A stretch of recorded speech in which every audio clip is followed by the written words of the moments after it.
Hello YouTube, welcome back to the channel. If you are new here, please do hit the subscribe and notification button. You guys know the drill, but it really helps the channel out and I would be very grateful. Now, I recently did a poll on the Instagram story for Shifting Metal.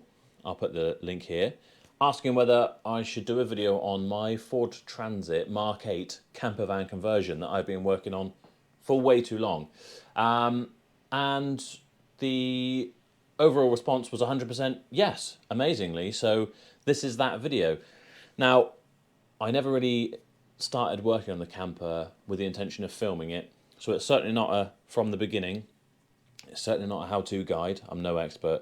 And it's not a sort of complete journey. It's just going to be a, this is where I'm at, this is what I've been doing, and this is what I'm doing with it. Kind of like vlog style, I suppose. So I hope it goes okay, and I will do my best to film it as I make progress and kind of keep you up to date. I decided to do the camper van when I thought, you know, lockdown, everything like that. We get out on some adventures, do things like Three Peaks. We got into paddleboarding. I've kind of fallen in love with the Cotswolds, which is not too far from us. It's only like an hour, if that, hour and a quarter maybe. And I really wanted to do some more water skiing and maybe try and take up wakeboarding. So this is going to be just like an easy kind of base for us, myself and my partner Sophie and the dogs. But on top of that, I've also got some land this year, which you may have seen in some of the other videos. Not a huge amount, but we're keeping horses there, or my other half, Sophie, is, which she's training. And it's kind of just awesome to have your own bit of land to camp on, and to wake up early and get on with training horses and things like that. So it's probably going to get more use there than ever, but it also means I'm probably going to use it fairly regularly. So hopefully there'll be a lot of regular updates. So if you like the video, please do like, comment, share it. Let me know you've enjoyed it, you find it interesting, what you'd like to see more of, give me some tips, any of that stuff. Just let me know that it's worthwhile doing these videos and I will try and do more. In the meantime, I hope you enjoy the video. This little beauty, I say little, it's huge, I've owned now for actually about a year, and it's shameful really, this is as far as I've got. But I suppose some of the most notable features that has happened on the outside is black alloy wheels, which got the Cooper Discovery all-terrain tyres on, give it a bit more of a off-road look. A broken wing mirror, that got smashed twice in 2 days. It's a pretty big van and people seem to get scared and just drive towards it. Definitely nothing to do with me. Tape marks. The window stopped working on a long trip, and so I had to drive home for about 3 hours in the wind and rain with that completely open. And that is a big window. In the back, we have fitted from Van Pimps, what a name, some rear sliding windows, tinted. We've got the Rhino roof rack, a rear ladder so we can get up there at some point. Well, the idea was to have solar panels up there, which my colleague Dan, you may have seen in one of my other videos, fitted for me. We bolted it down to the roof rack, and I took it for a little drive and they just flew off. So that was a lot of money down the drain. I don't think they're intended to be mounted on a roof rack. They need to be directly onto the van, and therefore no wind can get underneath. On the passenger side, we've got another side window, which again is opening, and a working wing mirror. The front of the van is just a bit of a mess at the moment, but the important things to know are that it is a 6-speed manual. It's got CD, oh no, it isn't even a CD radio, that's a complete lie, but it has got Bluetooth, so we can listen to our music, we can do Bluetooth. Hasn't got air conditioning, that's upsetting, but considering what I paid for the van, which wasn't a huge amount, you know, it was about 6,000 or something, I'm happy to live with that. It's got steering wheel controls and stuff for the radio, so longer journeys is going to be better, or, you know, made a bit better by that. And it's on now about 129,000. So into the back. Huge size sliding door. Ignore the flooring, this is just some like final flooring up and down for now. I've got some kitchen units from Wickes in blue with a nice sort of oak worktop. You can see the windows that are tinted from the outside. You've got pretty good vision from the inside. Everything's been kind of vapor wrapped in this metal bubble wrappy stuff. Got the bed frame at the back here. This is a full size double, so 4'6" wide, but of course the corners don't really fit in, so it is kind of overhanging where it should be right now. Let me see if I can. So there is our frame. It should be further back than that, but it's not. That's probably going to be one of the first jobs. I need to kind of trim out some foam from these corners so that it fits up a bit nicer. The roof I have clad with pine, and there's a good bit of sort of rock wall insulation underneath there, and then put one of these, I think it's a Fiamma, however you say it, roof vent, which is opening with a fly screen. I get pretty hot at the night, so that's going to come in handy with the opening windows, so you can actually get a bit of a breeze rolling through. Kitchen units wise, I've got a hob, 2-ring hob to go here, and a little sink unit with tap and extendable thing. So with the extendable tap, the idea is hopefully I can put it out here and we can do some washing outside, maybe even shower, etc. But before I get onto plumbing up all the kitchen, gas, etc., we need to put some seat boxes in here, kind of where these toolboxes are. There's a fridge to go in the middle here. This needs to be clad, the sides need to be clad and insulated. And then I'll probably get onto the kitchen. I'm planning to have a little upstand here, or backsplash behind the driver's seat. So when you're cooking here, no heat's transferring, not that you're doing it while you're driving, but you know, don't want to set fire to the seat. Above the driver's seat, we've got this above cab area, which I just make into a nice little storage cubby, really. Put your clothes and things in there. It's going to be probably quite minimal in here. It's not going to be the be all and end all, but it's going to be really functional. And yeah, probably not going to do solar now because I don't really want to spend the money on panels again after they've disappeared. And I think for the tots of trips we're going to doing, like 4 days at most, with driving in between, probably not going to need it.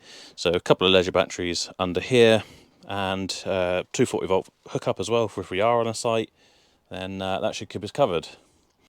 And currently we've got a TV, like a smart TV, mounted on the back of the headrest.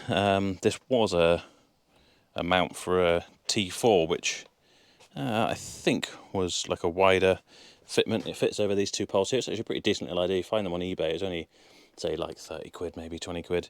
But the T5, I should say, was actually wider, so I kind of trimmed it down and welded it up very roughly. But it makes like a pretty decent little mounting there. It looks like the door's going to slam on it, but it doesn't. And it serves quite well to be able to watch it from the bed. And you can, believe it or not, sit up on the back there with some cushions up, so you can kind of use that as a seating, watching area as well as sleeping. This is a long wheel-based Transit. I think it's a Mark 8 Transit.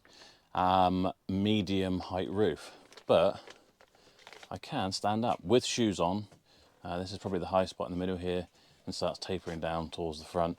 But compared to the T5 that we had, you know, you can't stand up in that. I would be constantly bent over. I'm too fat to be doing that stuff.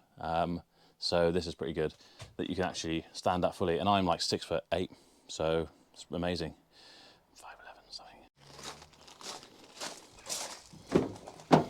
And of course, around the back, we're going to have our kind of garage area. We've got some electric bikes, so we can kind of get them folded up and stuck in there. Plan to keep all the electrics on the right hand side over here, tucked away, and storage for everything like your barbecue and whatever else you might want to take. And of course you can open it up, lie in the back. I don't know whether to close this off as well, so you could open up the back and lie in there and it's not going to be everything coming in.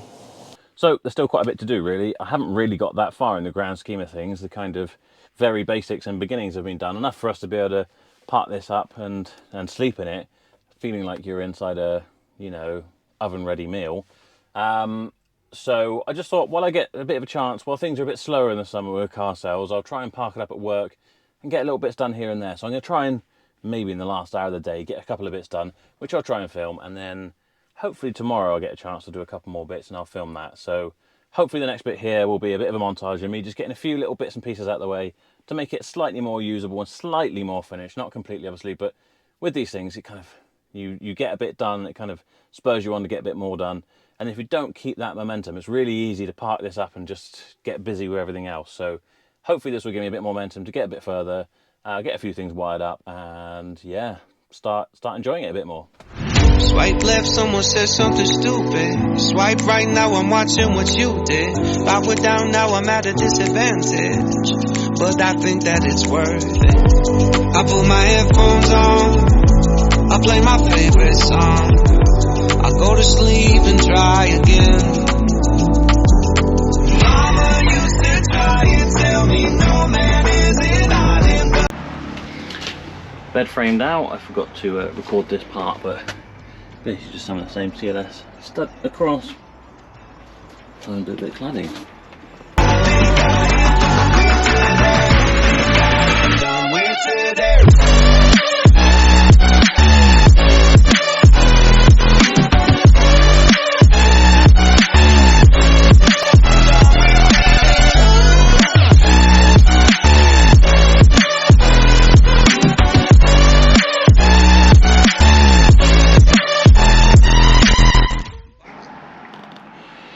So that's some cladding and some rough shaping. This bit that's going to hold the mattress, stop it from sliding out. And I've put some uprights in here and tend to clad across here in the top and then have a recess in. So there's actually a decent amount of, you know, an actual 6-foot bed will fit in there. Clad across there, and then we'll start working on with the kitchen. But yeah, back doors to be clad, sides here, we've got to sort out finishing up the edges and cladding this. But progress is progress.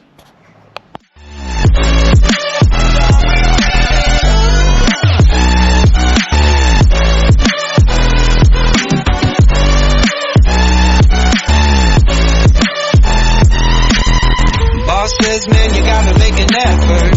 Feel like all I do on earth is just a yes, sir. And when I tell people how they make me feel, they treat me like a leper. I put my headphones on, I play my favorite song, I go to sleep and try again.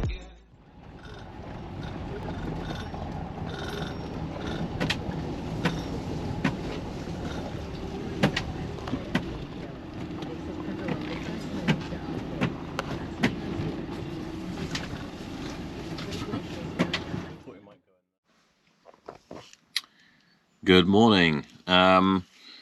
Yeah, spent the night in the camper. Didn't really film much of last night because you probably saw it was dark by the time we got here. So we had a little bit of a fire going. I might have had some clips from my phone I'll put in.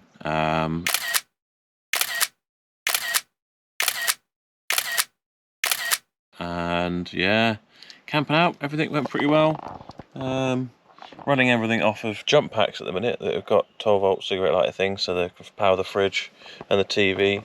Speaking of the TV, you know the one that I said couldn't be hit by the door? Well, Sophie found a way, and so that's now toast. There she is. How did you find the camping experience, darling? Yeah, really good. Your mattress was good, wasn't it? So good. Boomer, what about you? You enjoyed the mattress, didn't you? Good, Dad. Bash? Very cozy. How was it on the floor? On 2 very cozy beds. Yeah, they look pretty cozy.